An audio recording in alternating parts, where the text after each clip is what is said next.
Shabbat shalom. Shalom. The tire place was closed today till Monday.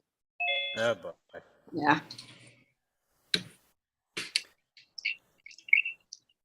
You okay?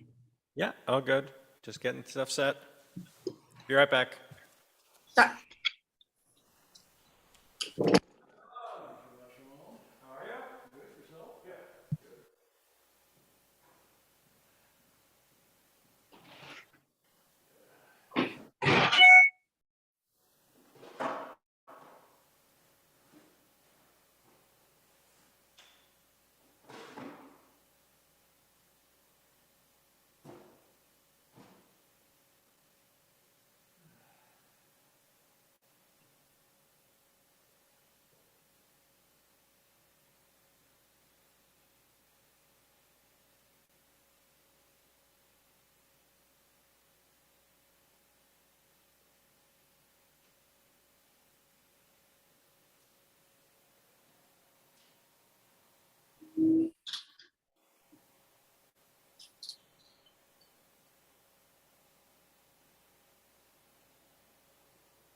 Shabbat shalom.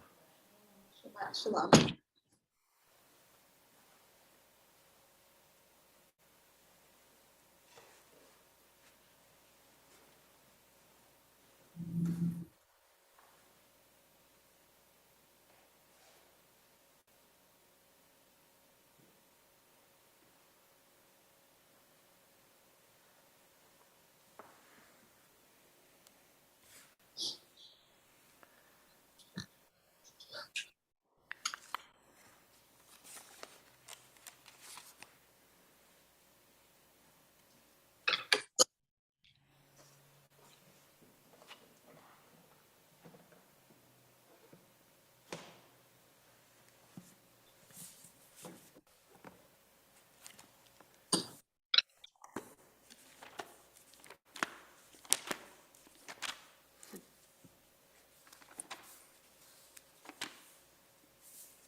I have one.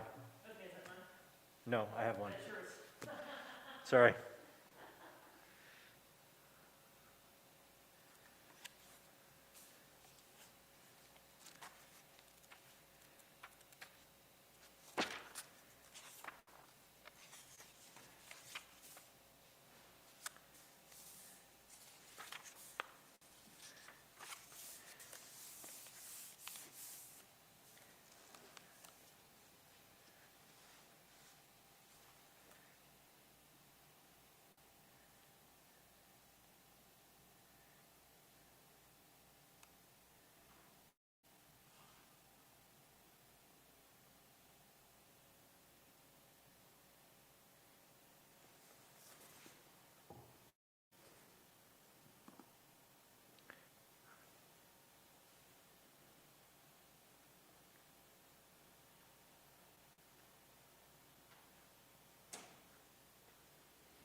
Just give it a few minutes here.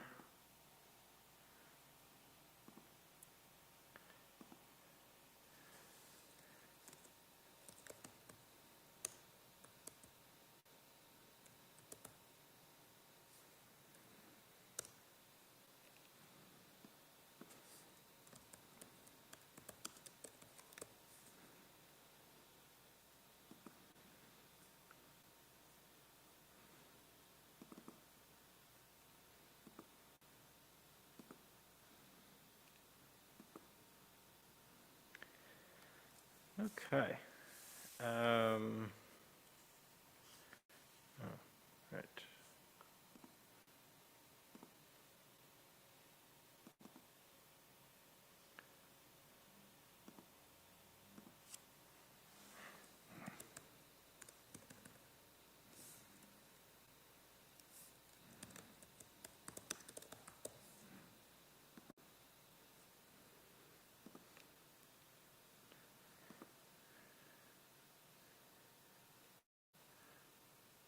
Okay, for Sue and Eric and Mom, I have emailed you the study text for today on the Megillah, so you have that for 11.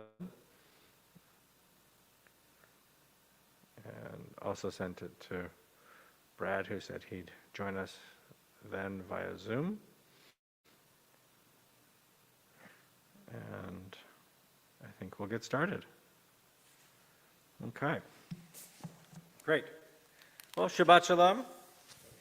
Shabbat Shalom. Thank you, Pam, for helping us. My pleasure.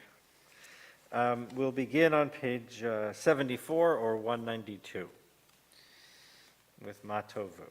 Ma tovu ohalecha Yaakov, ohalecha Yaakov, mishkenatecha Yisrael. Ma tovu ohalecha Yaakov, ohalecha Yaakov, mishkenatecha Yisrael. Continuing on page 196 or 78. Elohai nishama shenatata bi Torahi. Ata vrata, ata yitzarta, v'ata nefachta bi. V'ata mishamra b'kirbi. Kol zman sheneshama b'kirbi. V'odeani lefanecha, Adonai Elohei v'Elohei avotai v'imotai ribon kol hamaasim. Adon kol hanishamot. Baruch atah Adonai asher biyado nefesh kol chai, v'ruach kol basar ish. My God, the soul you have given me is pure. You created, you shaped it, you breathed it into me, and you protect it within me. As long as my soul is within me, I offer thanks to you, Adonai, my God and God of all my ancestors, source of all creation, sovereign of all souls. Praised are you, Adonai, in whose hand is every living soul and the breath of humankind. Baruch atah Adonai, asher biyado nefesh kol chai, v'ruach kol basar ish. And our daily blessings on page 198 or page 80.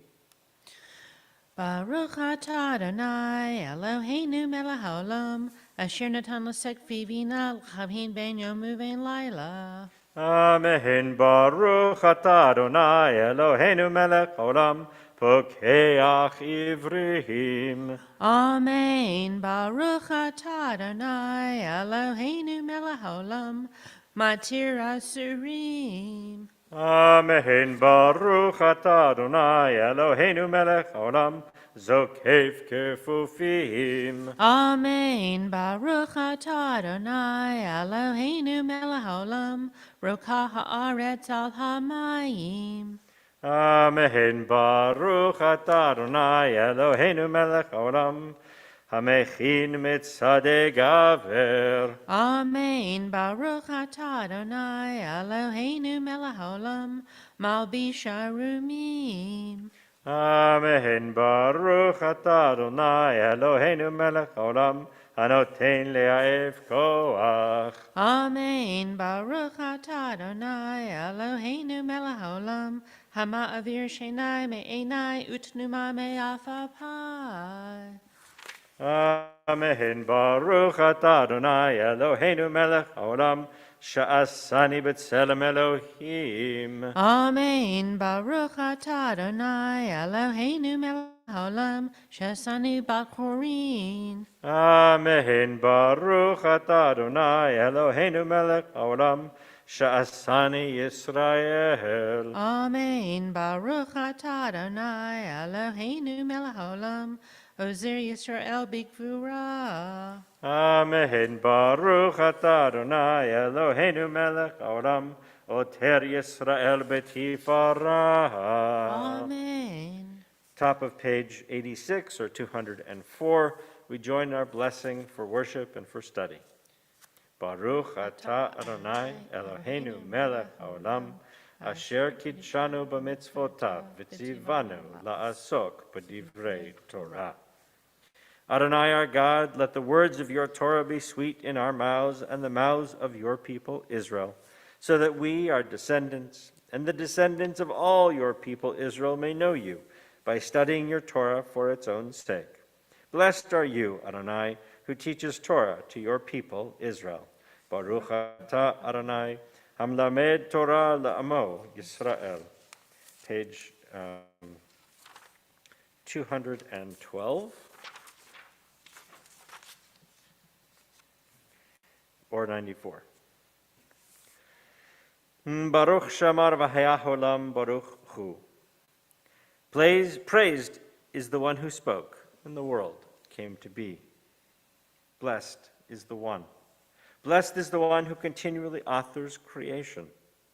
Blessed is the one whose word is deed. Blessed is the one who decrees and fulfills. Blessed is the one who is compassionate towards the world. Blessed is the one who is compassionate towards all creatures. Blessed is the one who rewards the reverent. Blessed is the one who exists for all time, ever enduring.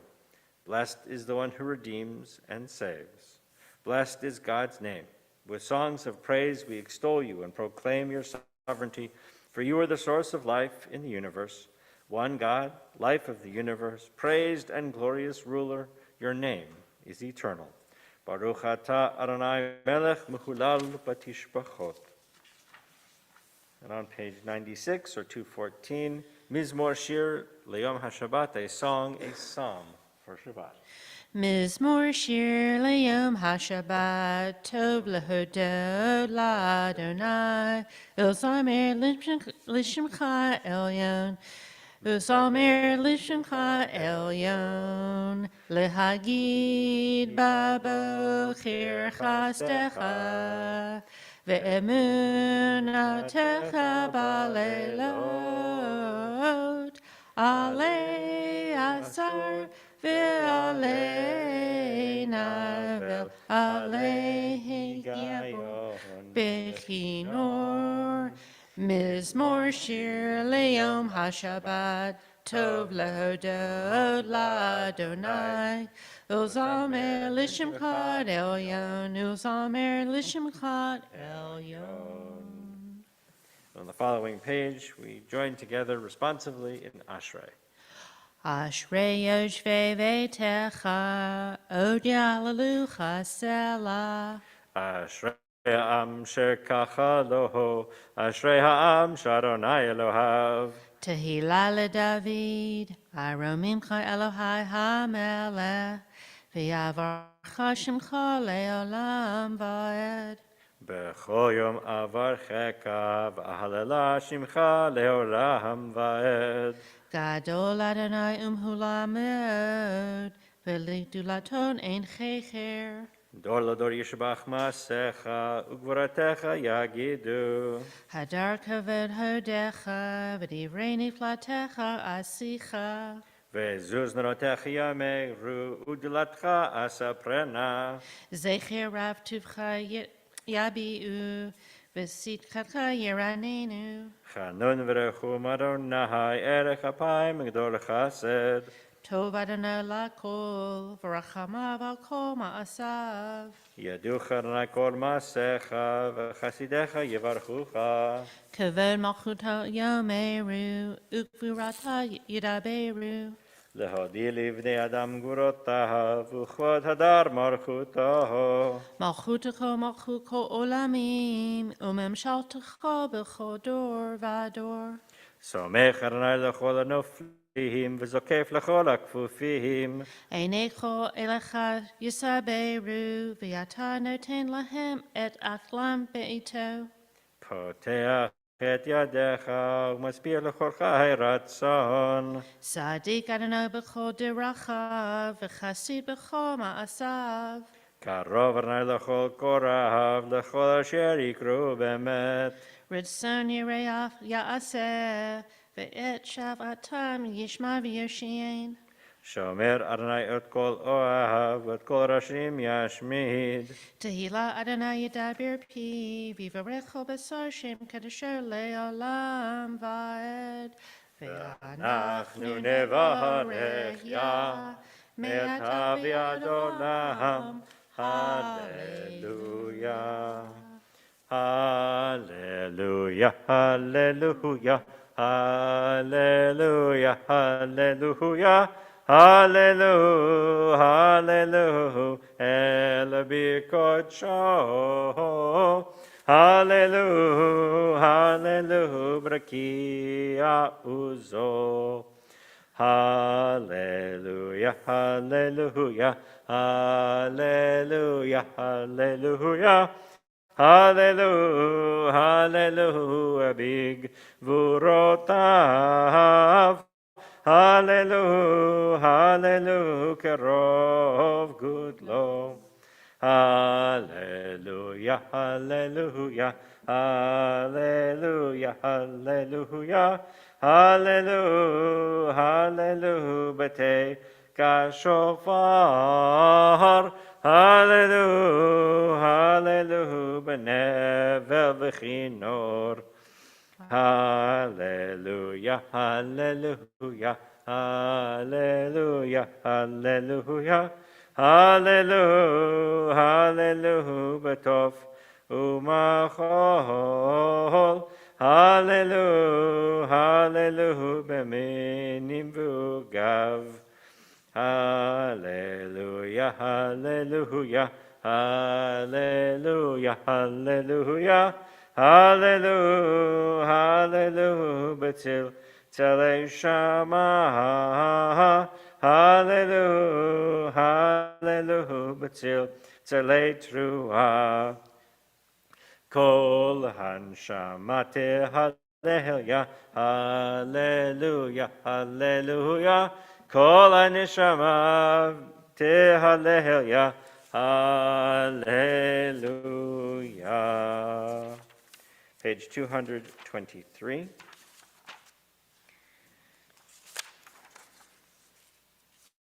Yishtabach shimcha leyahad malkeinu. You shall always be praised, great and holy God, our sovereign in heaven and on earth. Songs of praise and psalms of adoration become you, acknowledging your might and your dominion. Yours are strength and sovereignty, sanctity, grandeur, and glory always. we offer our devotion, open our hearts in acclamation. Baruch atah Adonai el melech gadol batishbachot, el hahodaot Adon haniflaot, habocher b'shirei zimra, melech el chei ha'olamim. We rise together for Chatzi Kaddish. Yikadal v'yikadash shemei Rabba. Amen. V'yama divrach hirute, v'yamlich malchute, b'chayechon uv'yomechon uv'chayedecho be'Yisrael. Bagala, bagala, uvizman kariv, v'maru. Amen. Yeheshmei Rabba mevarach, le'alam ulome omaya, yitbarak, yitbarak, v'yishtabak, v'yitpa'ar, v'yitramam, v'yitnaseh, v'yithadar, v'yitalev, v'yithalal, shemei t'kedusha, Baruchu. Le'ela min kol birchata v'shirata, Tushbechata v'nechemata, damiran biyama v'maru. Amen. And we rise for the call to worship. The Baruch Hu on the next page. Baruch Hu et Adonai hamavorach. Baruch Adonai Borach Leolam Vaed. And on page 110 or 228, we continue with Yotzer Or. Please be seated. Baruch atah Adonai Eloheinu melech haolam. Yotzer Or uvorei choshech, osei shalom uvorei et hakol. Hameir la'aretz veladarim aleha brachamim. Uvtuvo mechadesh b'chol yom tamid ma'asev reishit. Ma rabu ma'asecha Adonai. Kulam b'chochma asita. Malah haaretz kinyanecha. Titbarach Adonai Eloheinu ar shevach ma'aseh yadecha. Ve'al me'orei or she'asita yifa'arucha sela. Or chadash atzion ta'ir. V'nizkeh chulanu mehera le'or'o. Baruch atah Adonai. Yotzer HaMeorot. Page 232, we rise together for Shema. Shema Yisrael, Adonai Eloheinu, Adonai Echad, Baruch Shem, Kived Malchutel, Leolam Vaed. And on the following page, 116 or 234, we continue with V'ahavta. V'ahavta et Adonai Elohecha b'chol levavcha u'v'chol nafshecha u'v'chol me'odecha v'hayu hadavarim ha'eleh asher anochi mitzavcha hayom al levavecha v'shinantam levanecha v'dibarta bam v'shivtecha b'beitecha uv'leftecha v'aderech uv'shochbecha uv'kumecha u'kshatem leot al yadecha v'hayu latatafot b'neinecha u'ktavtam al mezuzot beitecha uv'isharecha Leman tizkaru v'asitem et kol mitzvotai v'yitem kedoshim le'Elohechem Ani Adonai Elohechem asher hotzeti etchem eretz Mitzrayim liot lachem le'Elohim Ani Adonai Elohechem Adonai Elohechem emet. Page 121 or 239. The eternal truth is that you alone are God and there is none else.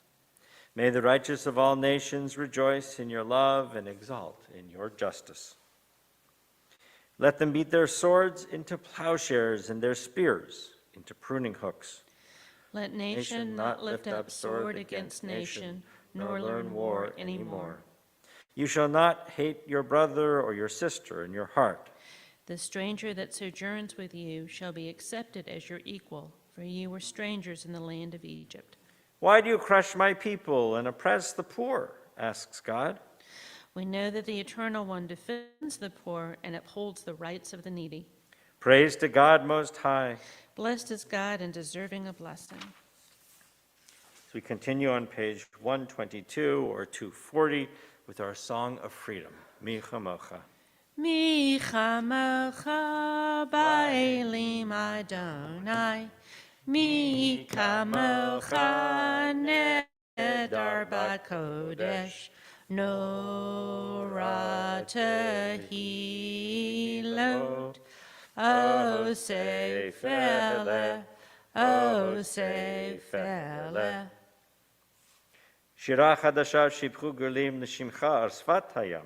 יחד כולם הודו והמליכו ואמרו, אדוני ימלוך לעולם ועד.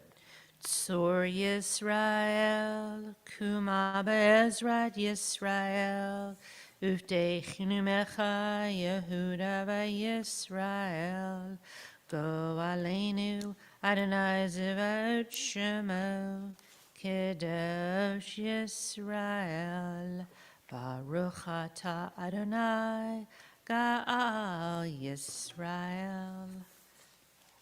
And on page 124 or 242, we join together in Amidah.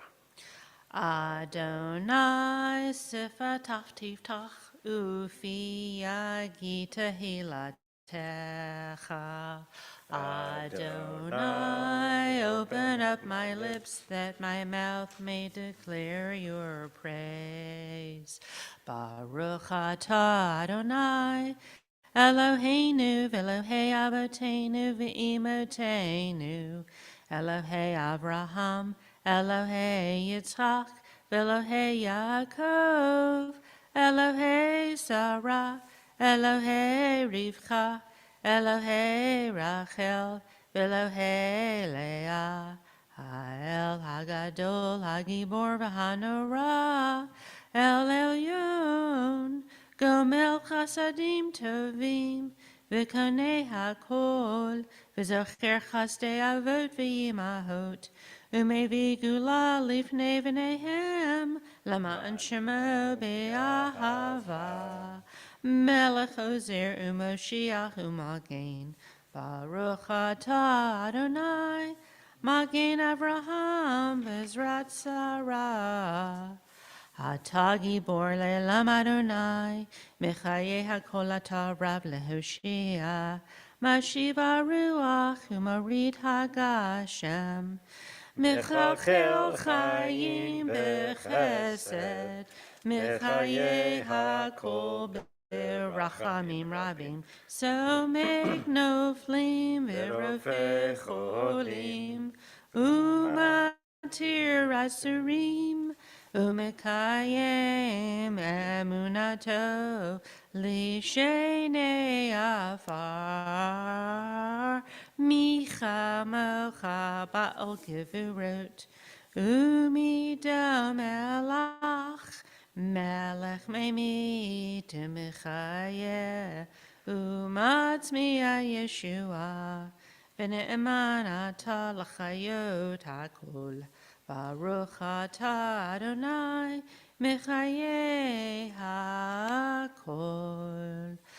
Nekadesh et shimcha ba'olam, keshem shemakdishim oto bishmei marom, kakatuv al yaneviecha, v'kara ze'el ze ve'amar, Kadosh, Kadosh, Kadosh, Adonai Zevaot, Melo chol haaretz kivodo. Adir Adorenu Adonai Adonenu Ma'adir Shimcho B'chol Haaretz. Baruch Kivod Adonai Mimkomo. Echad Hu Eloheinu Hu Avinu Hu Malkeinu Hu Moshienu V'Hu Yashmienu Berachamav Le'nei Kol Chai. Ani Adonai Elohechem Yimloch Adonai Leolam Elohai Yitzion Ledor Vador Hallelujah. Ledor Vador Nagid Gad Lecha V'Netzad Netzachim Kedushatag Nagdish B'Shivchacha Eloheinu Mipinu Lo Yamush Leolam Va'ed. Baruch Ata Adonai Ha'el HaKadosh.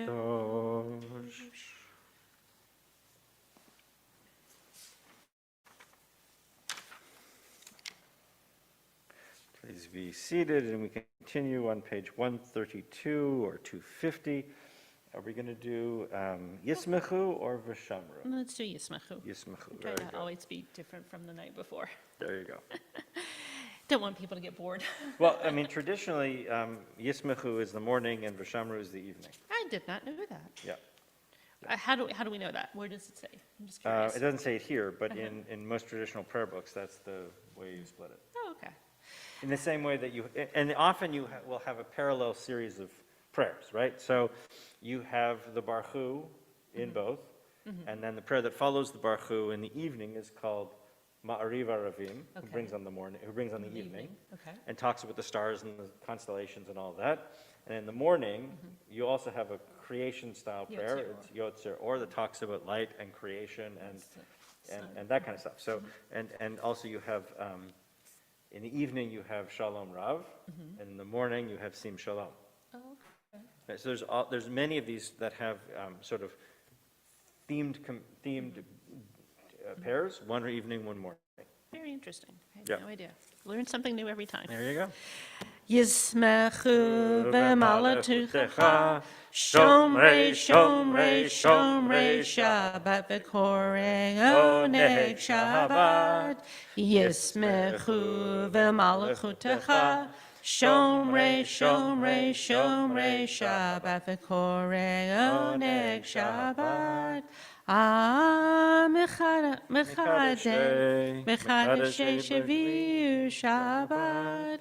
Kulam yisbeu v'yit'an u'mituvecha yismechu v'malachutecha Shomrei, Shomrei, Shomrei, Shabbat v'korei oneg Shabbat. Yismechu v'malachutecha Shomrei, Shomrei, Shomrei, Shabbat v'korei oneg Shabbat. Kulam, I don't know where I am. That's all right, Kulam. Or the next one. Kulam yisbeu v'yitangu mituvechu Shabbat. Yismechu v'malachutecha Shomrei, Shomrei, Shomrei, Shabbat v'korei oneg Shabbat. V'hashivi rasita bo v'kidashto Shabbat. Chemda yamim oto karata Shabbat. Yismechu v'malachutecha Shomrei, Shomrei, Shomrei, Shabbat v'korei oneg Shabbat. Zecher lema'aseh, lema'aseh b'reishit Shabbat. Zecher lema'aseh, lema'aseh b'reishit Shabbat. Yismechu v'malachutecha Shomrei, Shomrei, Shomrei, Shabbat v'korei oneg Shabbat. page 254 or 136. Retzei Adonai Eloheinu ba'amcha Yisrael u'tefilatam b'hava tekabel. Find favor, Adonai our God, with your people Israel, and accept their prayer in love. May the worship of your people Israel always be acceptable. God, who is near to all who call, turn lovingly to your servants. Pour out your Spirit upon us. We turn together over the page 138 or 256. Let's read together. We acknowledge with thanks that you are Adonai our God and the God of our ancestors forever. You are the rock of our lives and the shield of our salvation in every generation. Let us thank you and praise you for our lives which are in your hand, for our souls which are in your care, for your miracles that we experience every day, and for your wondrous deeds and favors at every time of day, evening, morning, and noon. O God, O good one, whose mercies never end, O compassionate one, whose kindness never fails, we forever put our hope in you. And we turn to page 140 or 258, our prayer for peace. Sim, Sim, sim, shalom, sim, sim, sim, shalom, tova uveracha. Sim, sim, sim, sim, sim, shalom, sim, sim, sim, sim, sim, shalom, tova uveracha. And we take some time for silent prayer, those moments to connect in our own ways to the power that creates all.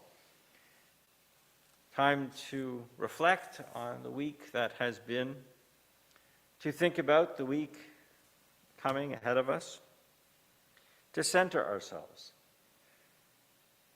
to just sit quietly for a moment and connect.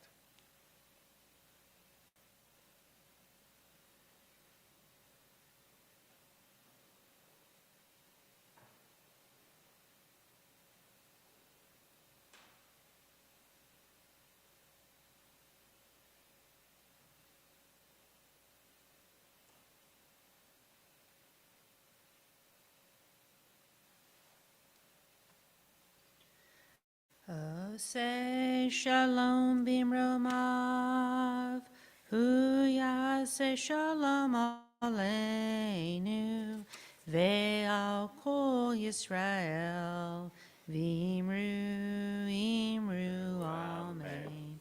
Yahaseh shalom, Yahaseh shalom, shalom aleinu ve'al kol Yisrael. Yahaseh shalom, Yahaseh shalom, shalom aleinu ve'al kol Yisrael. We take some time and think of all those who are in need of a blessing of healing. We think of all those in the Ukraine who are struggling so desperately with this terrible war and aggression. Their families separated, unbelievable pain. And so we send our thoughts of healing for all those who are ill, healing of body and mind and heart and spirit. Healing to those who continue to struggle with COVID-19. Strength to our caregivers and medical professionals. And in our congregation, we mention Greg Bennett and Michael Byron, Scott Gordon, Rebecca Gottlieb, Phyllis Levin, Jacob Adams, Pat Hanna, Doug Ford, Steve Toddleben, Michael Goldman, Linda Lyons, Patsy Olson, Zachary Jackson, Bruce Harrell, Andrea Kempner-Blake, Frank Fusara, Edna Fritz, Katie Alaya, Renee Goldman, Phil DeFrancesco, Jay Kaler, Nancy Kohler, Debbie Perry, Amy Doherty, Mary Ann Piscatelli, Matea Press, Sheila Cohn, Marilyn Weinecke, Diane Levy, Jeannie Neibauer, Darlene Sharp, Julie Matthews, Dane Marcinowski, Maggie Lee, Nyack Grinberg, Stacy Mason, and Bridget Mueller. If you're joining us via live stream and you'd like to add a name, please add the name into our chat box. If you are here in person, please, if you'd like to, share a name.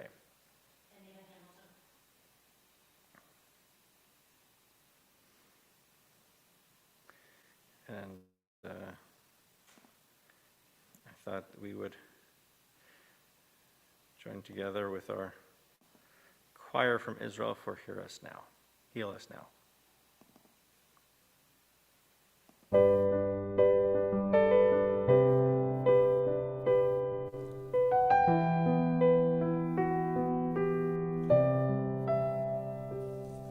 רפאנו אדוני ונרפא, הושיענו ונבשע, אל קרוב לכל קורב, אך קרוב לרעב אישו.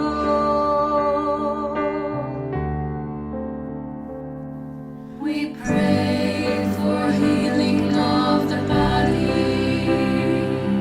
We pray for healing of the soul, for strength of flesh and mind and spirit. We pray to us again, and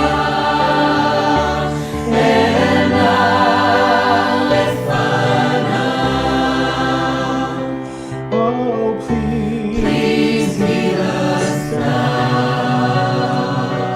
רפואת הנפש ורפואת הגוף, רפואה שלמה, אלה לפניו. Oh, please heal us, please heal us. רפואת הנפש ורפואת הגוף, רפואה שלמה. Heal us now, heal us now, heal us now, heal us now. הושיע את עמך וברך את נחלתך, ורם ונשם העולם. מי שברך אבותינו, מי שברך אמותינו, אנא אדוני הושיענה.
That is always so beautiful. Yeah, they do a nice job with that. So we are in Parshat Tzav this week. And the Parsha seems to be a bit, as most of Exodus is, a bit of a recall and an explanation of various different practices that are ultimately going to happen when we get to have the temple in Jerusalem, really. And so what it really begins with some of the burnt offerings and the meal offerings and the different kinds of things. And, while these are really things that we don't interact with, there are no more sacrifices. What do we take from this, right? I mean, how do we read this text that makes it somewhat meaningful to us? Is it the discipline of the giving? Is it the opportunities that are presented through the regular ritualized experiences of observance possible? And it goes on, for a bit like this. And then, actually, we have what is known as the dressing of the priests, the ordination of priests. And how priests are ordained or organized or set aside as a priest. And so Moses brings Aaron and his sons forward and wash them with water. So that's the first piece, which is interesting in that in Jewish life, water seems to be a purifier in different settings, right? We purify our hands before we eat, before we say the blessing with water. We purify ourselves before we engage in marriage through a mikveh. We, in a traditional community, women would go to the mikveh once a month.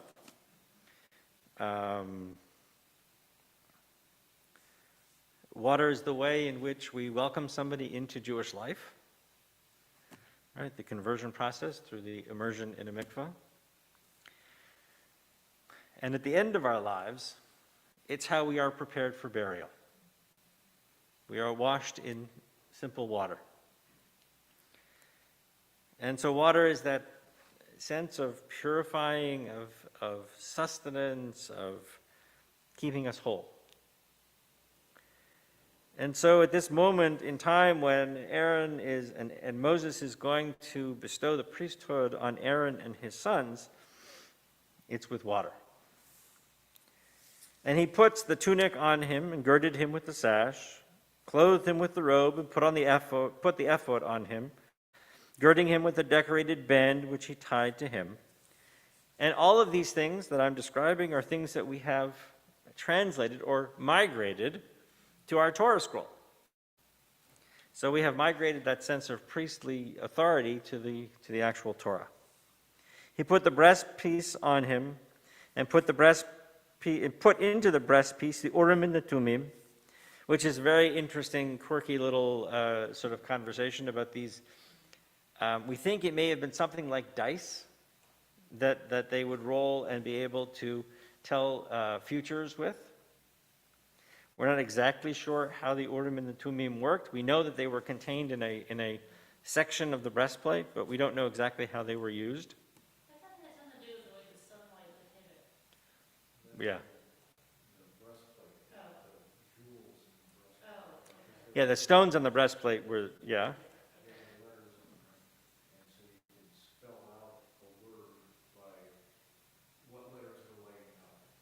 But that's all midrash. I mean, we don't really know. Yeah, we don't really know what this thing kind of really looked like. And he put the headdress, the crown, on his head, and in front he put the gold frontlet, the holy diadem, and as God had instructed. Now you can picture this as a very dramatic moment, right? You can see it as this priest is standing in front of the community and is being robed. We see this when we watch a coronation, or you watch when a new pope is designated, right? They put on the vestments. And in that way, the person shifts their role in the world. Right? They no longer are just Aaron's sons. They now take on this role of leading the people's religious responsibilities. Okay? And then, as it moves through the rest of the text,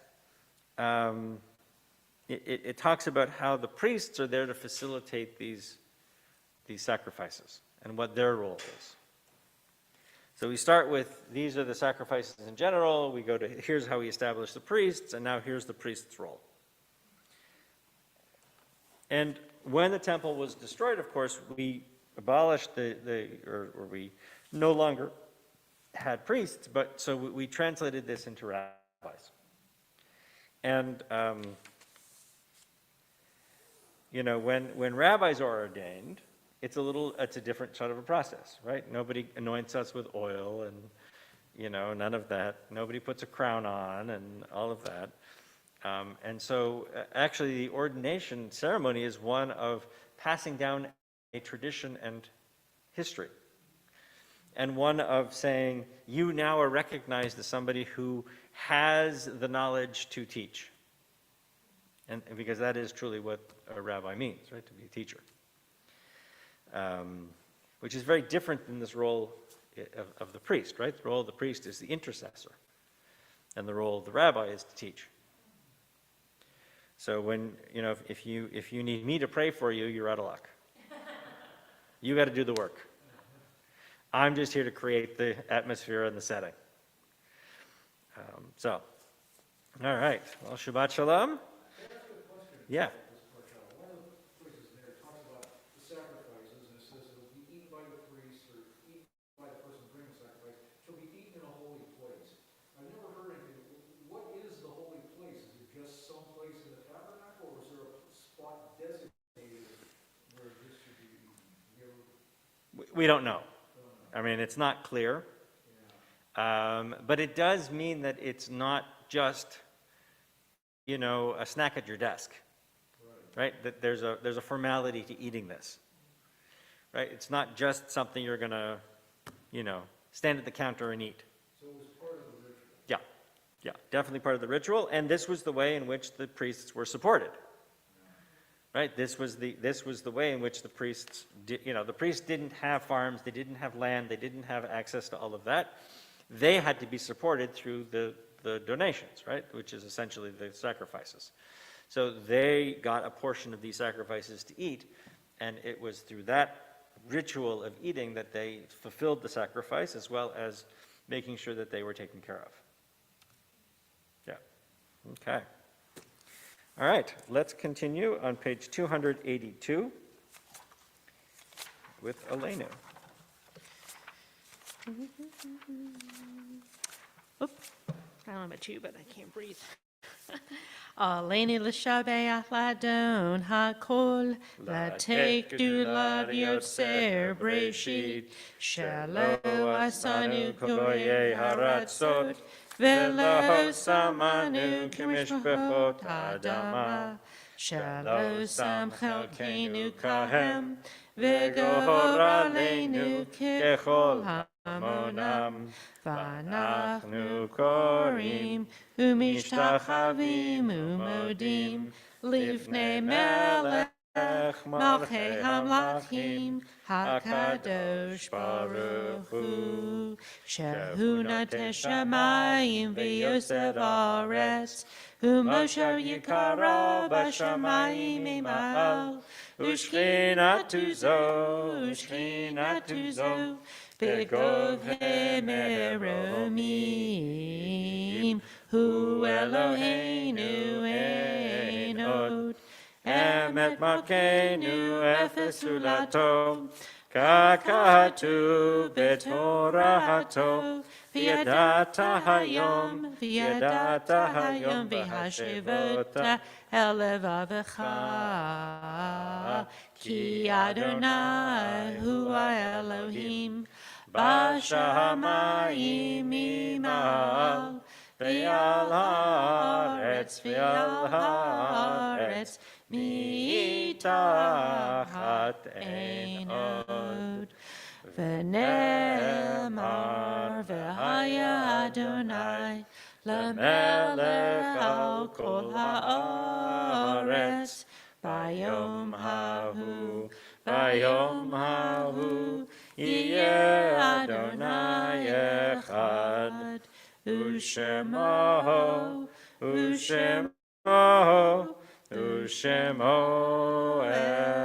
echad. Okay.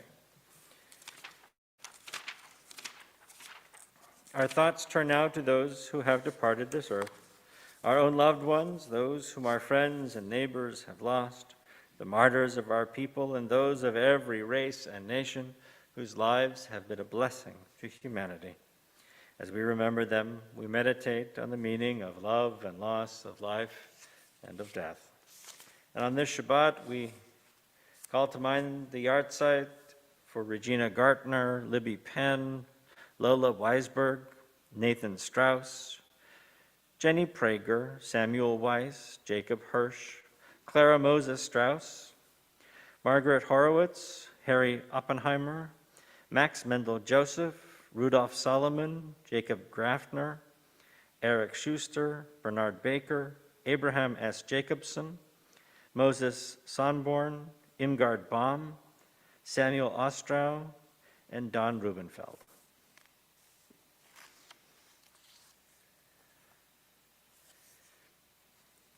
Okay. If anybody has a name that they would like to add, if you're joining us via live stream, please add it into our chat box. If you're here in person, please share that name as we rise together for Kaddish, page 294. Yitkadal v'yitkadash shemei Rava, ba'alma divrach rotei v'yamlich malchutei, b'chayechon uv'yomechon uv'chayei d'chol beit Yisrael, b'agala v'zman kariv v'imru, amen. Yehei shmei Rabba mevorach le'elam u'larmei armaya, yitbarach v'yishtabach v'yitpa'ar v'yitromam v'yitnaseh, v'yithadar v'yitaleh v'yitalal shmei d'kudsha b'richu, le'ela min kol birchata v'shirata, tushbachata v'nechemata, damiran bi'alma v'imru, amen. Yehei shlama Rabba min shemaya, v'chayim aleinu v'al kol Yisrael v'imru, amen. Oseh shalom bimromav, hu ya'aseh shalom, aleinu v'al kol Yisrael v'imru, amen. Shabbat shalom. Give us a few minutes, and we will reset and join you in the library.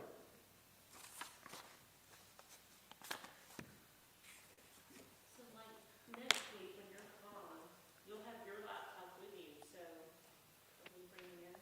Sorry? My laptop? Right. You can do that.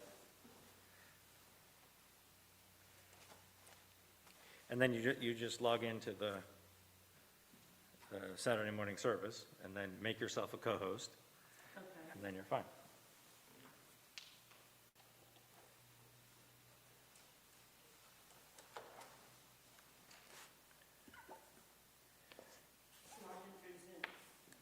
Yeah.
Shalom. Shabbat shalom. Shabbat shalom. Can you hear me? Yeah. Yeah, help. Okay.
I was not going to use tablecloths, but it's just going to make a mess. It's easier to clean the table. Yeah, thank you.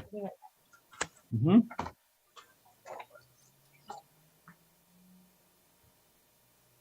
So we're not going to do exactly through the order, so it's easier to All right. have that.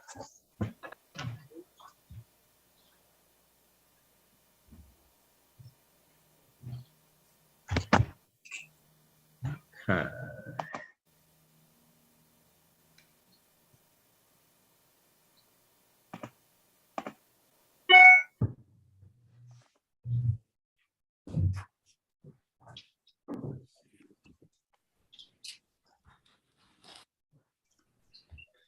Andy, what's your email?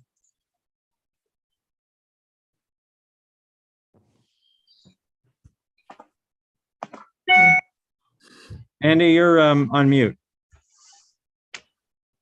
Pudspoon@yahoo.com, but there's an old one that I never got rid of. So Hold on. What is it? Pudspoon, Pudspoon. Okay. Yahoo? Yeah, Yahoo. Okay, great. Just sent that to you. And Luba, do you have an email address? Yes. Because I can send you the text we're going to take a look at. Okay. Ahava Zimska. What? Ahava A-H. Hold on.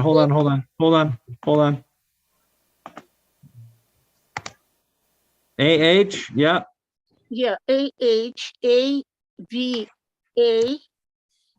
And my last name, ZELINSKAYA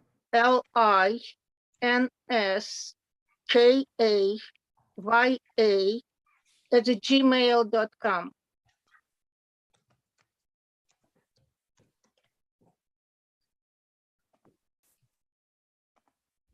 Okay. And Eric and Sue, you got the text? Excellent. Okay.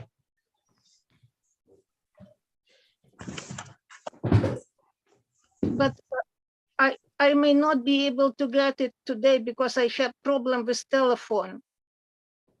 Okay. I cannot.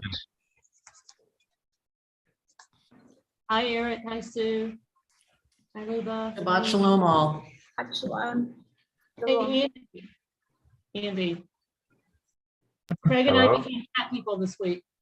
You Hello? did? Became cat people. We're like cat grandparents. We have the grandchildren's cats now.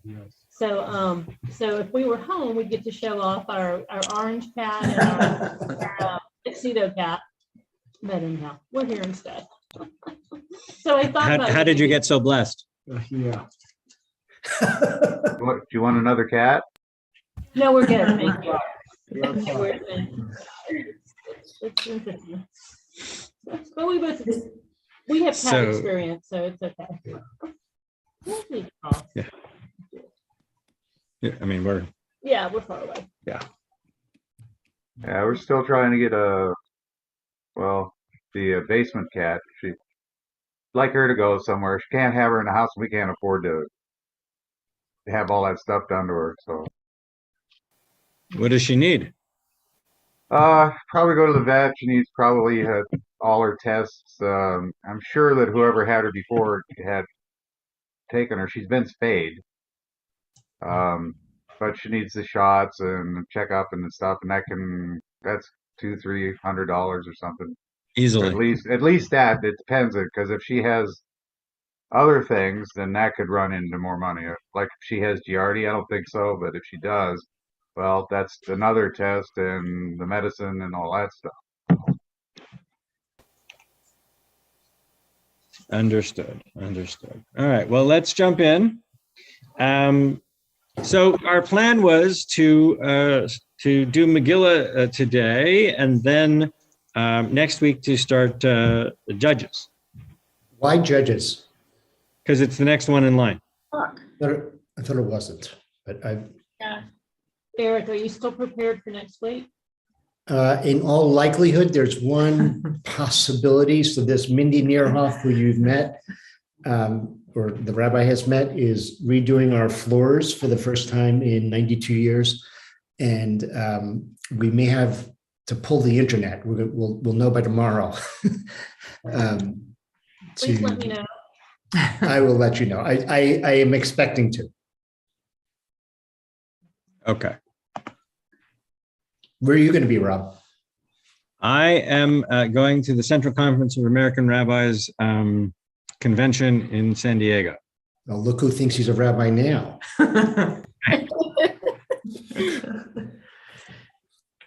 That's like one of my favorite jokes, right? Yeah. Everybody knows that joke? No.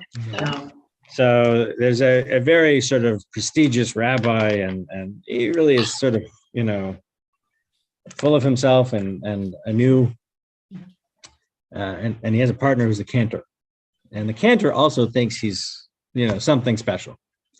And they always compete about who's really in charge of the synagogue. And they hire another cantor because they're both getting older and they just need some help. Mm-hmm.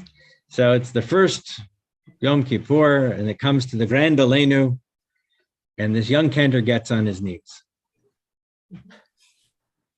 So, okay, they get on their knees. That's traditionally what you do. Mm-hmm. And so they all get on their knees. So fine. The next Yom Kippur, same thing happens, and the young cantor goes face out flat on the ground. Mm-hmm. The older cantor turns to the rabbi and says, look who thinks he's a nobody.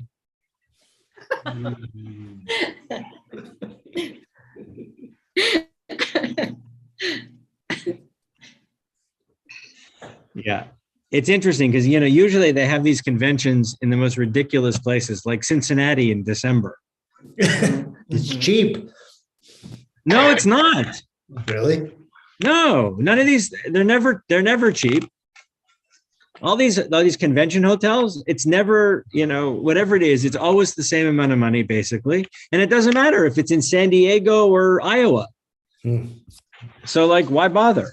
I mean, if I have to go somewhere in February, March, why don't I, but they like to move it around the world. And actually every 5 years they do it in Israel. So that's next year. And this year, where? San Diego. So this year, San Diego, next year is in Israel. Nice.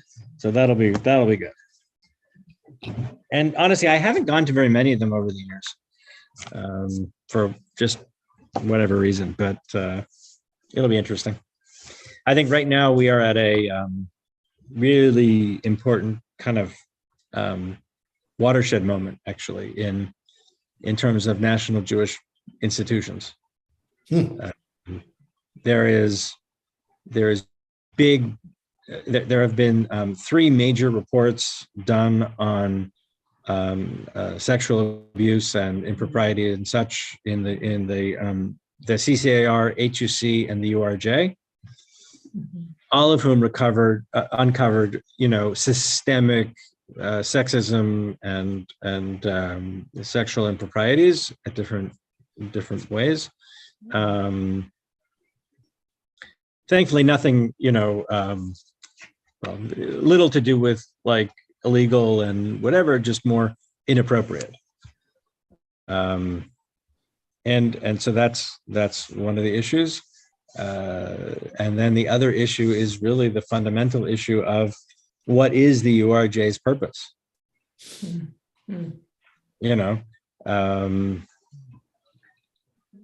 How does it see its purpose, and how do we as congregations and by extension congregation of rabbis see its purpose?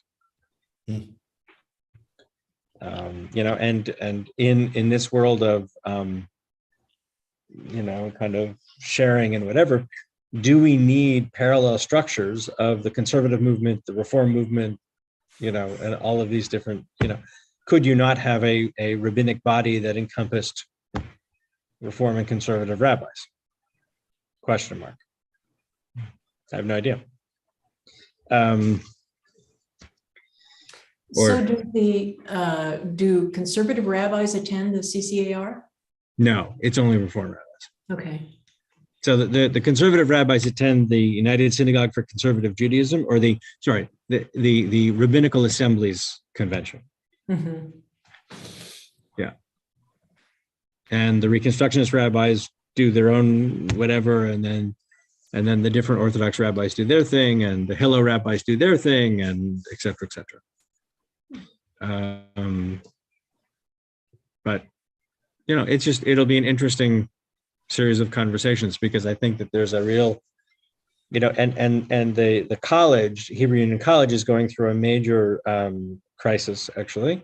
They are several $1 million in debt, on an annual basis. And the question on the table is it viable to continue to run 4 campuses?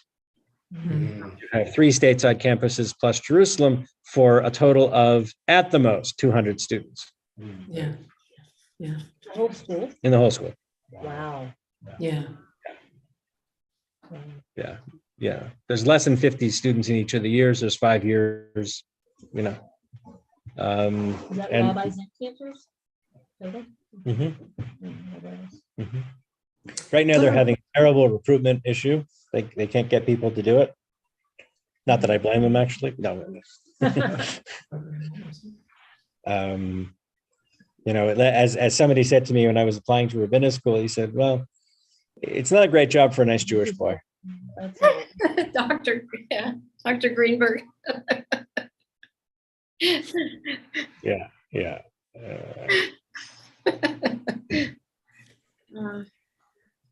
But there is a recruitment issue, and there's a looming retirement bubble that we're facing as the baby boomer rabbis are hitting retirement, and that's all happening in the next couple of years. So there's pressure on both ends, on the retirement end and on the other end, on the recruitment end. So that should be also somewhat interesting. Yeah. And really the reality is that you have New York, LA, and Cincinnati. And while Cincinnati is the historic home, it really isn't necessarily the future. And the opportunities that New York and LA provide for new rabbinic students is, much broader and greater and all the rest. So, on the other hand, you have a circumstance where you have a series of second career people who are going into the rabbinate more and more. But for them to be able to do that, it's almost impossible if they have to pick up their lives and move to New York or LA. Right. So they can't afford to do it unless it's in Cincinnati. So there's a question of, do we create a meaningful distance program? And that Cincinnati would be the hub for that distance program. So they would come together in Cincinnati on a regular basis, several times a year, and otherwise be mentored in whatever city they happen to be in. Could they do now virtually over the computer, telephone? Well, over the last 2 years, they have, sure. But before that, no, you had to be in residence in person. And, honestly, I think there is tremendous value in attending an in-person intensive graduate program, right? There is, it is not the same when you don't have not only the classroom experience, but also the casual camaraderie that happens between students and teachers, right? I mean, I was at a pivotal moment in time in the college, and there, when I went, there were a larger number of newly retired professors, and got the opportunity to study with them and whatever, like Rabbi Jacob Marcus, who started teaching in 1922 or something like that at the college, literally 1922, and was 99 years old when I had him as a teacher. He got dressed up in a 3-piece black suit every day. Yeah. Or Dr. Wacholder, who was a Holocaust survivor and he was blind and was a professor of Talmud and had the entire Talmud memorized. Just these great kind of, character type people that really we don't really have anymore. But we spent time at their homes, and we integrated into their lives, and when they got sick, we helped them, and that kind of thing. And so I remember actually when Dr. Marcus died, he died in my senior year, and we all took turns sitting Shmira, reading Psalms at the funeral home. And that kind of thing. It was just and you don't get that kind of experience if you're not in a residential full-time program. So there is great value in that, but on the other hand, you also, if you're a second career type of person, it's not reasonable to pick up your life and move to Israel for a year, and then to New York, Cincinnati, or LA for the 4 years, and then move somewhere else when you've graduated because you're going on to another place. It's not reasonable anymore, especially now with the distance learning opportunities that we have that we really didn't have available to us before. So we'll see how it goes. Anyway, let's jump into Megillah. That's more interesting than the State of the Union. Well, if I can ask you a question. So the rabbi, or maybe she's still a student, who came for your Ufra, I forget her name. Julia. Yeah, is she finished her rabbinical studies? No. She's just started. She just started this year. So of her population, I mean, is there a lot of that population? No. It's a small group. No. And a lot of it has to do with sociology and the way that demographic looks at commitment and time and everything else. And the idea of spending 5 years in graduate school, that's daunting for most people in her demographic. There are a lot of them who don't want to do that. And it's, unlike something, and I hate to be whatever about it, but you're going to spend 5 years in graduate school and you're not going to get the rewards of becoming a doctor, a lawyer, an engineer. Right. You're just not. It's just fine, but and I'm quite happy doing what I do, but and you're quite good at it too. But but a lot of them look at it in this kind of where's the big bucks? Well, I mean, if I'm going to spend that amount of time, they want whatever, but which is interesting because there are still people, and I think PhD programs are having the same issue, trying to attract students,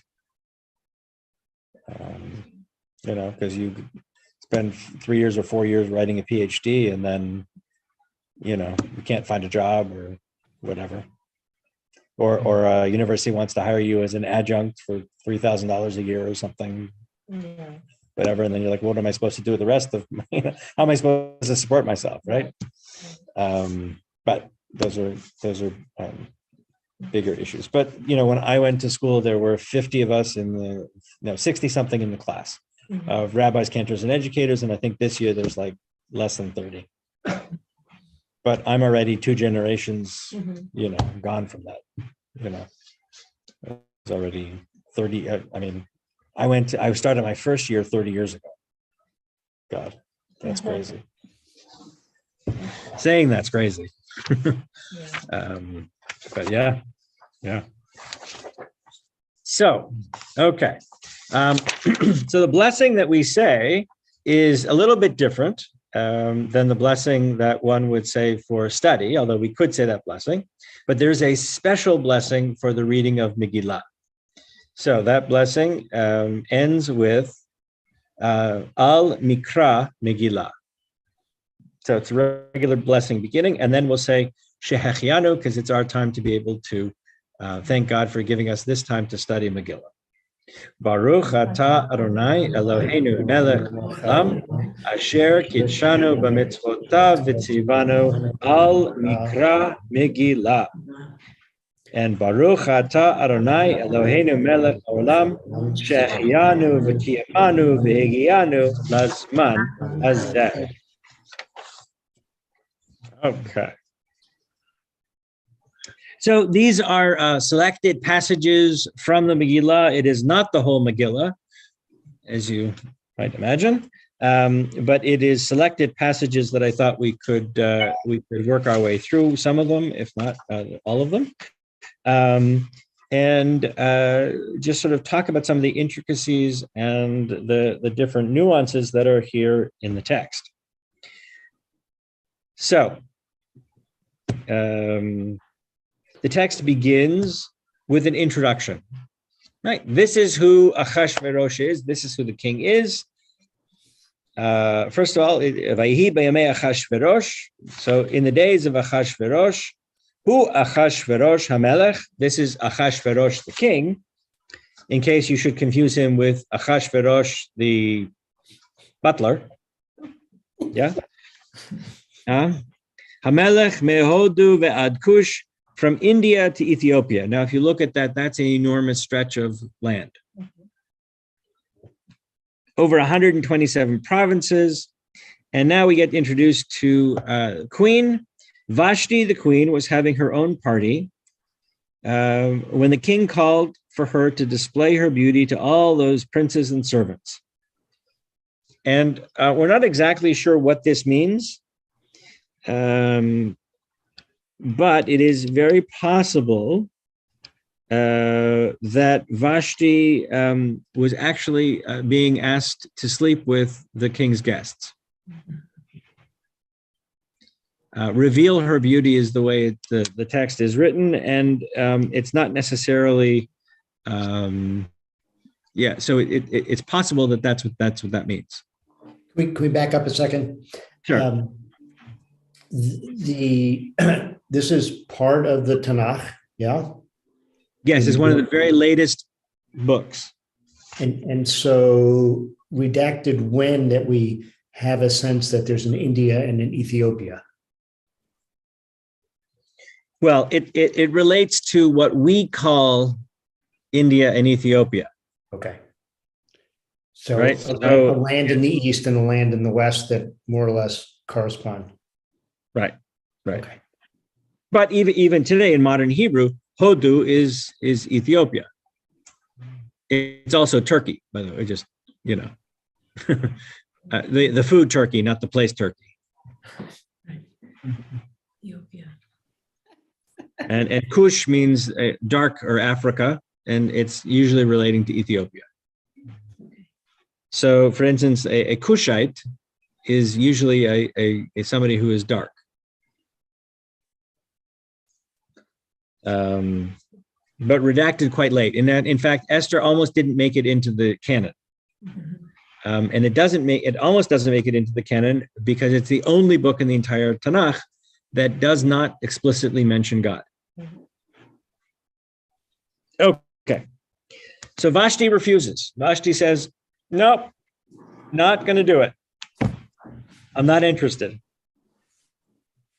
That was a huge defiance, right? This is an unheard of defiance in the royal palace.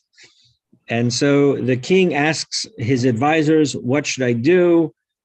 And they basically said, well, you got to get rid of her. And so they do that. And then the king is lonely, of course, because he doesn't have a wife. But although, as we go deeper into the text, we know that there were so many other women around, right? That this was part of a royal harem. So why is it that he was so lonely? And it wasn't just companionship, right? I mean, he had other people.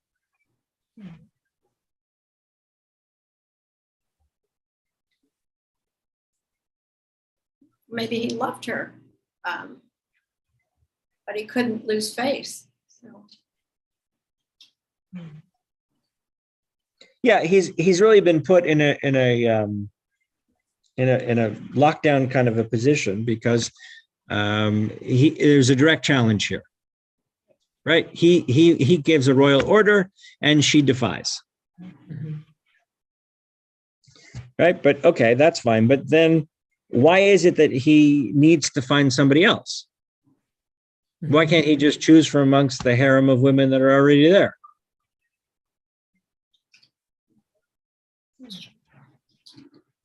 So the thought is that although there were other women there, he was really looking for the Ezer Kenegdo that we talk about in terms of Adam and Eve, right? That there's a fitting partner. And it's clear that the king didn't have this partner and was looking for that sense of partnership. But who knows? So how do they find this partner? Well, that sort of shoots a hole in that whole concept of partnership because they base it on a beauty contest. So we keep going back and forth with this kind of, who knows? But there's, look, literarily, it's a way to get Esther into the palace. Right? This is the literary way that we get Esther into this palace, right? I mean, this is how because otherwise the story doesn't make sense. But it could also be, it's like the royal family. They want their kings and to be married. They don't want them to be single men. So the pressure is for him to have a queen, not just concubines.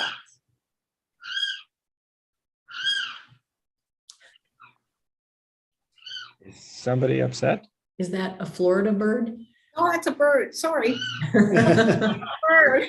They're very loud here. I don't know. Okay. So, I don't know from harems, but with their, it seems like there is a preferred wife going on here. Can I get that on a t-shirt? Sure. And one for Cortland. Right? Yeah, there's, it seems like there should be, they don't have, in the stories I read where there are harems, there's always a preferred wife. I think that gets back to your. Liliana's right. I think Yeah. Liliana, right. Harems, women don't have names. Yeah. They're Right. just harem girls. Yeah. And that really was the case here. That this was just, a collection of people that were there to entertain. Although then it begs the question of why does the king insist that Vashti entertains when he had all these girls that could do this entertainment? But who knows? And in any case, we need to get Esther into the palace. So here's the vehicle. So Mordecai had brought up his niece, his cousin. We're not exactly sure what the relationship is, but in any case, she was very beautiful. And so everybody, all the beautiful women in Shushan are invited to apply. And Esther applies, and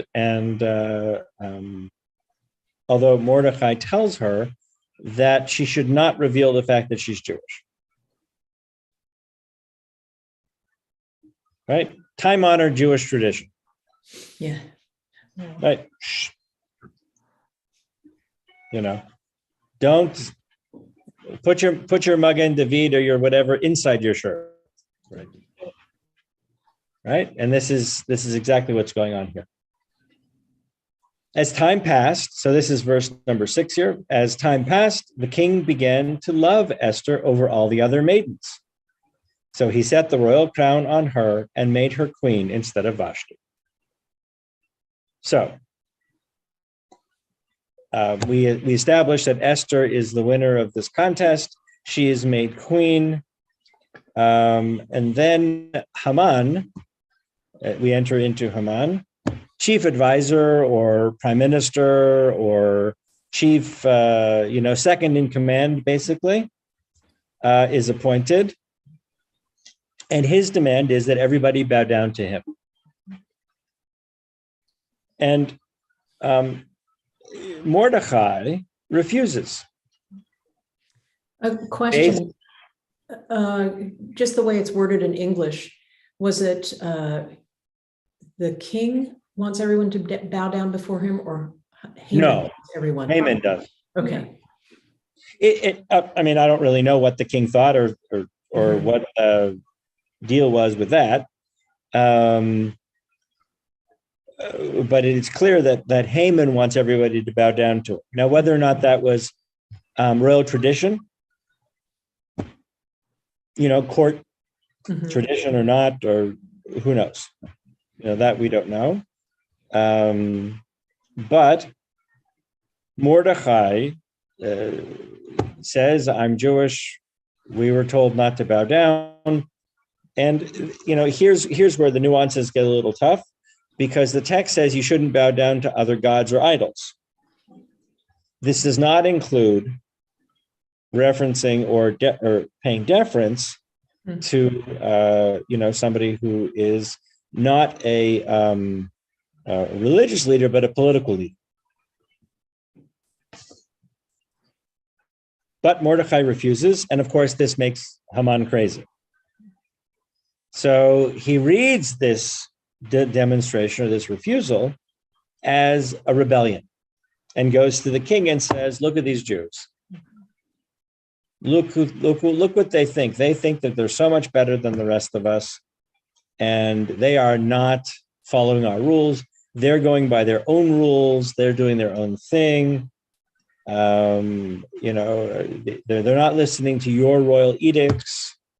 And of course, the king gets very angry, and then sends out the decree. And we're obviously skipping over a bunch, but sends out this decree that was there to destroy all the Jews.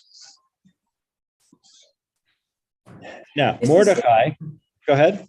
This is reminding me of, and forgive me, I can't forget dredge up the names, but visiting Egypt and saying, oh, this is my sister, when it was really his wife. I mean, there's this deceit going on. The reason being that we want to protect the wife or the daughter or whatnot. Anyway, it's a little bit of a stretch. When Avram and Sarai go to and they sort of say, look, pretend you're my sister, otherwise we're going to get into trouble and be my wife. So something like that, although it's a little bit different, but there is that sense of, we're going to hide the truth because that way it'll be better for you. But Mordecai hears of this edict, gets dressed up in mourning clothes, and goes sits by the gate, and tells Esther that this is going on, and she, he says, look, now is the time you have to tell them that you're Jewish. So this is really the pivotal moment in the text, right? This is the moment that Esther has to decide. She can turn around and say, who is this Mordecai? And go back into the palace and pretend like nothing's happening and live happily ever after. or she has to stand up, and she's got to take the mask off. She's got to remove the facade of that she's not Jewish. So she's got to take that off, and she's got to agree that and kind of own up or be public about the fact that she's Jewish. And if she does that, she's also got to go and confront the king. So there's not only does she have to reveal herself and suffer the potential conflicts or repercussions from having hidden that fact, but she's also then got to directly interact with the king and convince him that he shouldn't go through with this decree. So Esther says, and she's a master at involving the whole community. She says, okay, we're going to all fast for 3 days. And at the end of 3 days, I'll go to see the king. So everybody engages in this 3-day fast, which isn't, by the way, not eating for full 3 days. It probably was a daytime fast, so you would not eat from sunrise to sundown. And so you wouldn't do that for these days. So Esther then goes to the king, and by this time he is, totally in love with her and really is happy to grant her anything that she wants. And at the same time, you have this subplot going on. And this is just, excerpts from the text, right? Because otherwise we could be here, whatever. But there's this whole subplot going on where Mordecai, who was hanging out at the gate one day, heard two of the king's bodyguards planning an assassination attempt. And he goes and tells the local palace security, who arrest the two guards, and isn't really rewarded. And one day the king can't sleep, and so he says, well, read me stories of people who did nice things for me. And they read him the story of Mordecai, and he said, well, how did we reward this guy? And they say, well, we didn't do anything. And he says, we didn't do anything. We should do something. So he calls Haman and he says, well, if you wanted to reward somebody that was loyal and trustworthy and saved your life and did all these things for you, what would you do? And of course, Haman thinks that the king is talking about him. So he says, well, I'd dress him up in the royal garments and I'd put him on the royal horse and I'd lead him through the city. And so the king says, great idea. Take Mordecai and do all that. And of course, now you have Haman schlepping through the city with his arch enemy in a position of honor that he thought he was going to get for himself.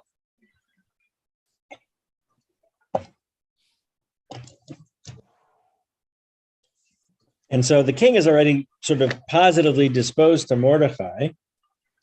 And then there's this, but Haman still convinces the king that they should kill all the Jews. And we're going to skip down this a little bit. So Esther now has to decide how she's going to go about this reveal. So Esther invites the king and Haman to a banquet.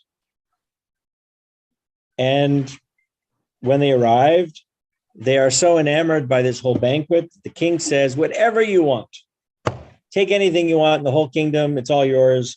You've been such a great host, whatever you would want.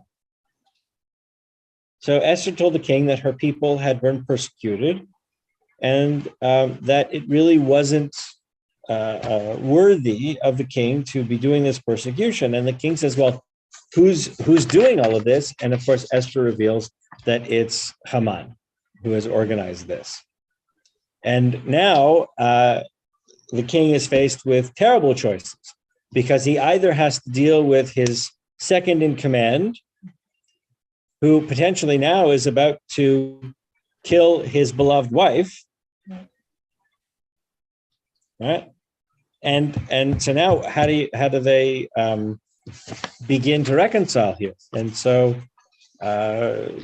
love over money, and the king chooses Esther and orders that Haman be hanged on the same gallows that were built for the Jews. And then the king's scribes are called, and a letter is sent out to all of the provinces to say that the Jews are allowed to respond and fight back, and that we shouldn't do this decree. And it's at that point that we also, by the way, not only do we hang Haman, but we also hang his 10 sons. Why is there still a battle? Why did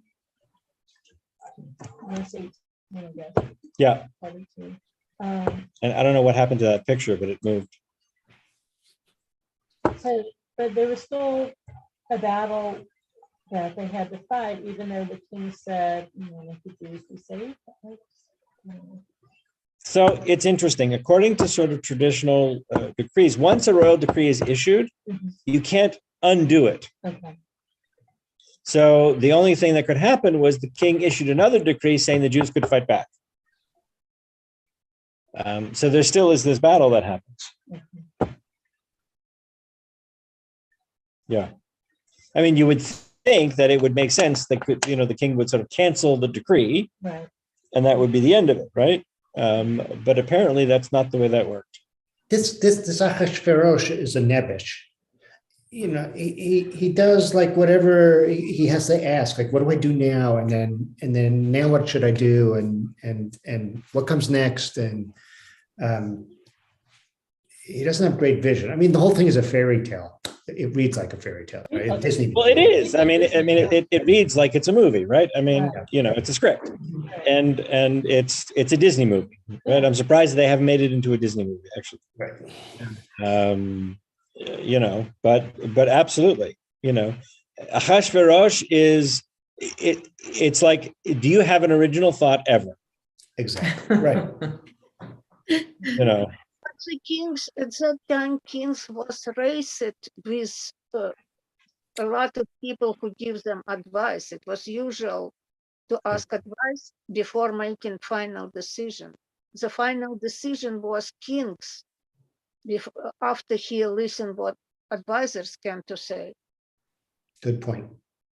It was usual. Right. No.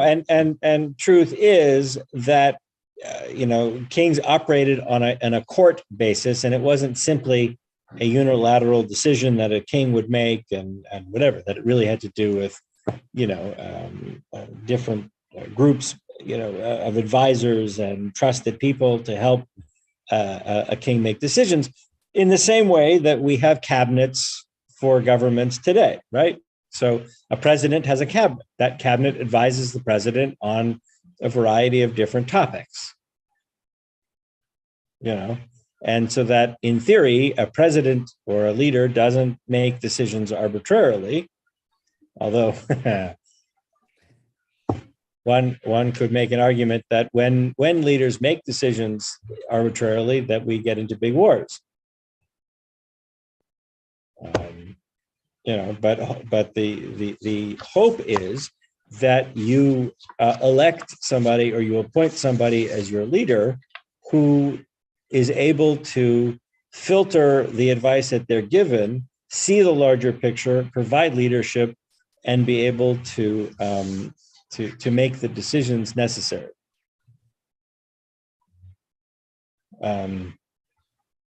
So sometimes when we discuss the qualities of somebody taking on a leadership role, sometimes their listening skills are almost more important than their speaking skills.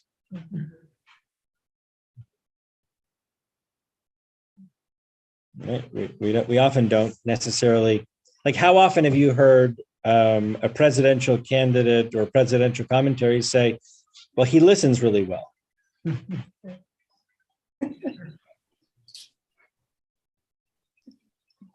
the only because I'm more familiar because I was in Ottawa. Trudeau is not the brightest bulb in the chandelier, but he has amazing advisors around him, and therefore is able to make decent decisions because of the advice that he gets.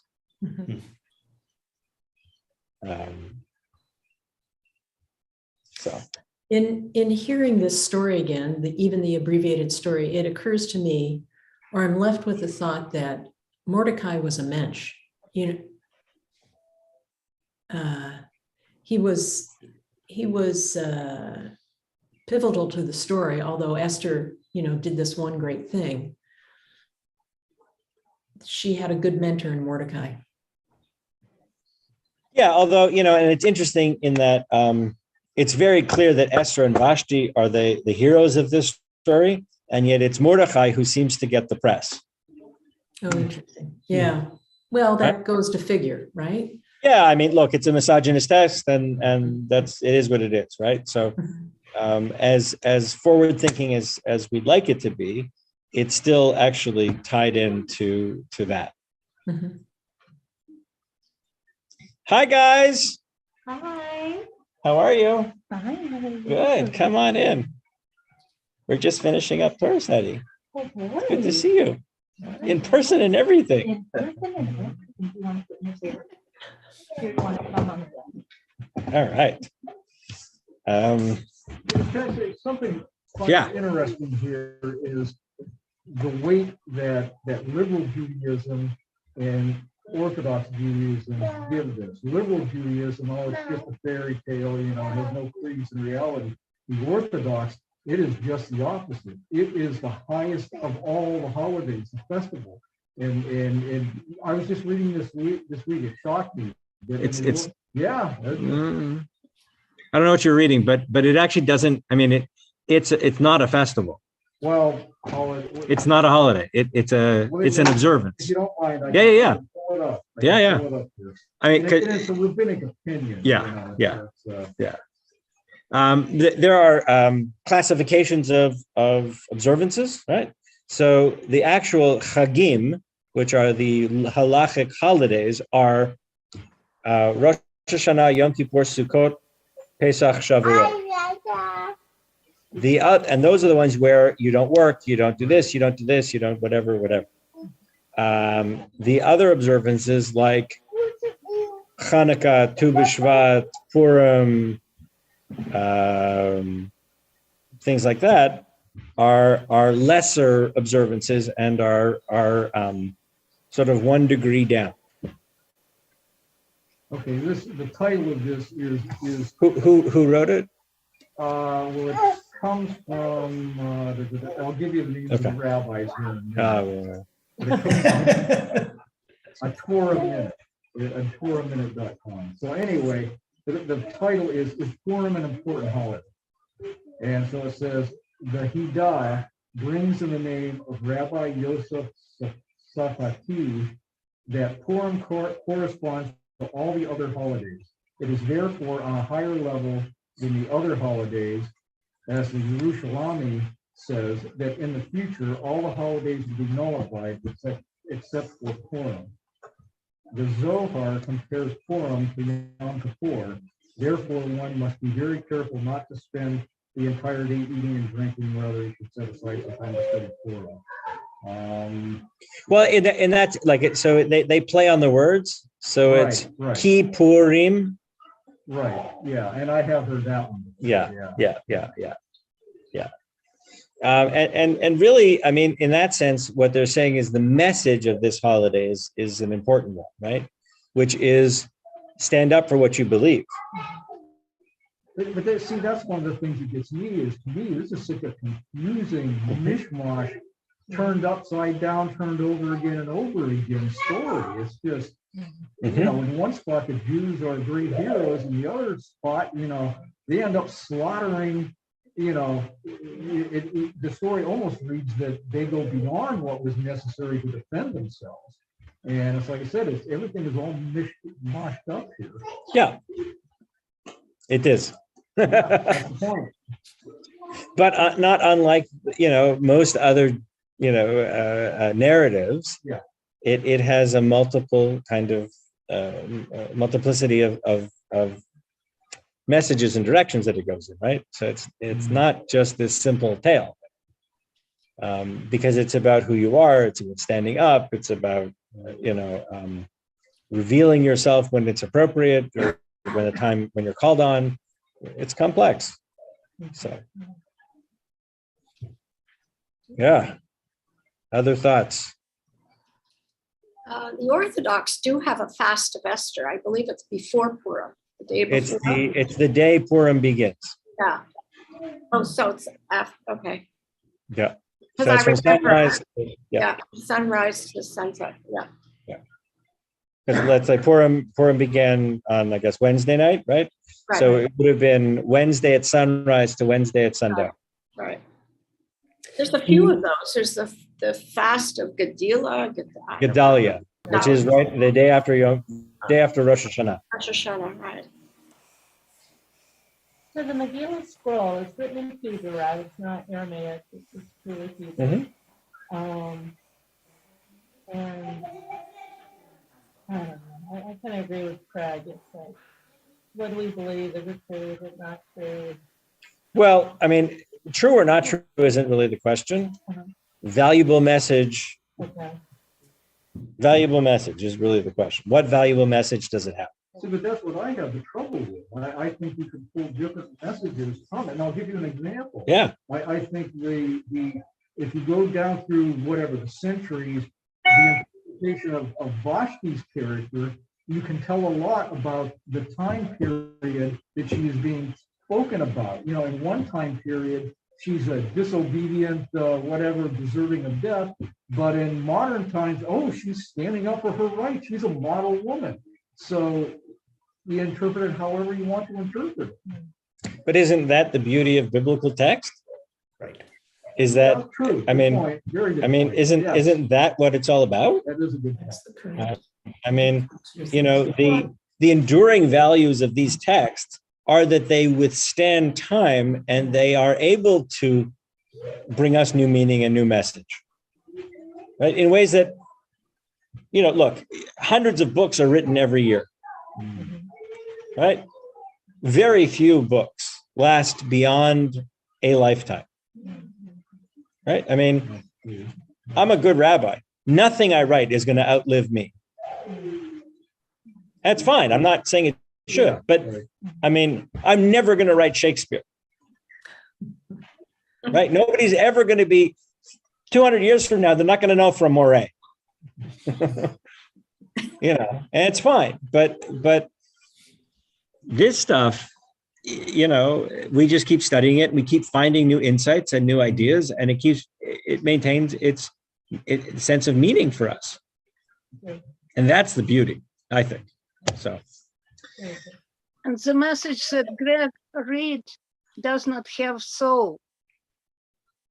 This interpretation have no soul, because telling that Purim overthrow all other holidays, it's only person who calculates but not trying to feel what the message is and why it is, because the other holidays have importance of them, and Purim cannot overthrow them because it is have meaning.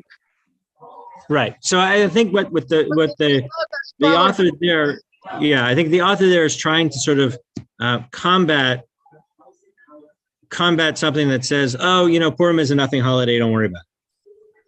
Yeah, but you know what? The Orthodox believe that when the Mashiach comes, we don't have to do any of the holidays except for Purim. Right. Which kind of blows you away. Like, what? Who knows? In any case, we have to end because we have people coming for a Touch Shabbat program. Oh, wow. Yeah, busy. It's a busy day at Temple. Excellent. Good. Excellent. Just good to have. So thank you all. Shabbat Shalom. Have a good trip. Have a good trip. Say hi to Esther and Vashti for me. And indeed. Shabbat Shalom. Shabbat Shalom.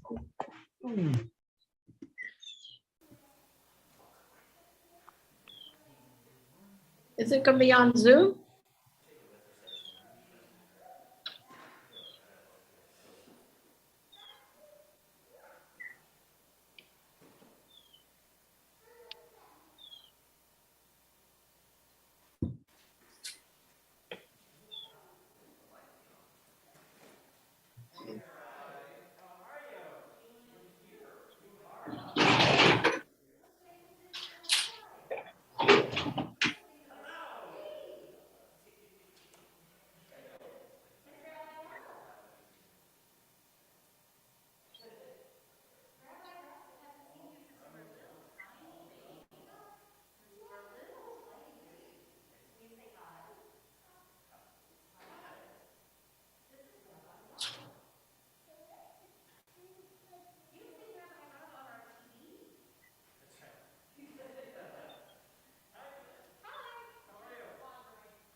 I know.